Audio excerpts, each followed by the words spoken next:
Assalamualaikum warahmatullahi wabarakatuh. Perkenalkan, saya Miranti Wahyuni dengan NPM A1 A02 1081. Di sini saya akan menjelaskan berbagai macam materi yang ada di mata kuliah analisis wacana. Materi pertama menjelaskan tentang hakikat dan perkembangan analisis wacana. Asal-usul hakikat, kata hakikat berasal dari bahasa Inggris, yaitu discourse, dan di dalam bahasa Sanskerta yaitu watch, walk, talk, berkata atau berucap. Pakar Arifin dan kawan-kawan 2015 halaman 20 menjelaskan atau mendeskripsikan wacana yaitu satuan bahasa terlengkap di atas kalimat dan satuan gramatikal yang tertinggi dalam hierarki gramatikal. Kiat 2007 halaman 267 menjelaskan atau mendeskripsikan wacana itu sebagai satuan bahasa yang terlengkap dalam hierarki gramatikal yang berupa konsep, gagasan, pikiran, atau ide yang kohesi dan koheren yang bisa dipahami pembaca atau pendengar. Kemudian, perkembangan analisis wacana melalui beberapa masa. Yang pertama, masa kritikal linguistik atau analisis bahasa kritis. Yang kedua, masa meneliti suatu kelompok atau orang dimarginalkan posisinya dalam wacana. Yang ketiga, masa wacana yang dilihat dari kacamata feminisme. Yang keempat, masa faktor kognisi sebagai elemen penting dalam produksi wacana. Yang kelima, analisis wacana harus memperhatikan konteks kesejarahan. Yang keenam, masa memodifikasi dua tradisi teoritis utama yakni Marxisme dan strukturalisme. Yang ketujuh, masa penggunaan bahasa harus memperhatikan konteks linguistik dan konteks ekstralinguistik. Dan yang terakhir, yang kedelapan, masa analisis wacana kritis pada linguistik dan pemikiran sosial dan politik. Kemudian pada materi selanjutnya membahas tentang unsur pembangun teks wacana.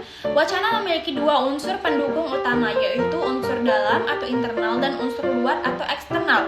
Unsur internal berkaitan dengan aspek formal kebahasaan, sedangkan unsur eksternal berkenaan dengan hal-hal di luar wacana itu sendiri. Unsur-unsur internal wacana yaitu kata dan kalimat, teks dan konteks. Unsur eksternal wacana terbentuk dari 5 hal penting, yaitu implikatur, proposisi, referensi, inferensi, konteks. Implikatur memiliki arti sebagai suatu yang terlibat atau menjadi bahan pembicaraan. Materi selanjutnya yaitu jenis wacana sebagai sumber analisis. Jenis wacana meliputi dua elemen. Yang pertama menurut acuan non-fiksi dan fiksi. Yang kedua menurut saluran komunikasi atau media lisan dan tulisan. Yang ketiga menurut bentuk penyajian deskripsi, eksplikatif, instruktif, argumentatif, naratif, dan informatif.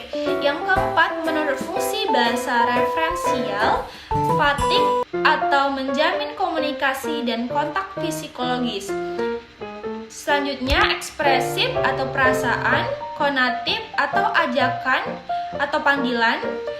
Kemudian metalinguistik atau berbicara tentang bahasa itu sendiri, dan puitik. Yang terakhir menurut jumlah pengiriman, monolog, dan dialog. Kemudian juga ada jenis wacana berdasarkan jenis pemakaiannya. Yang pertama ada monolog atau satu orang penutur, yaitu wacana yang tidak melibatkan bentuk tutur percakapan antara dua pihak yang berkepentingan. Yang kedua dialog atau dua orang penutur, yaitu wacana yang berupa percakapan antara dua pihak. Yang ketiga polilog atau lebih dari dua penutur, yaitu wacana yang melibatkan partisipan pembicaraan di dalam konversasi. Materi terakhir menjelaskan tentang prosedur analisis data dari metode-metode penelitian analisis wacana. Yang pertama, metode penelitian berisi pendekatan, metode atau desain penelitian. Yang kedua, waktu dan tempat penelitian, menjelaskan waktu dan tempat penelitian. Yang ketiga, data dan sumber data, menjelaskan data dan sumber data untuk meneliti kualitatif. Yang keempat, teknik pengumpulan data, menjelaskan cara mengumpulkan data kualitatif.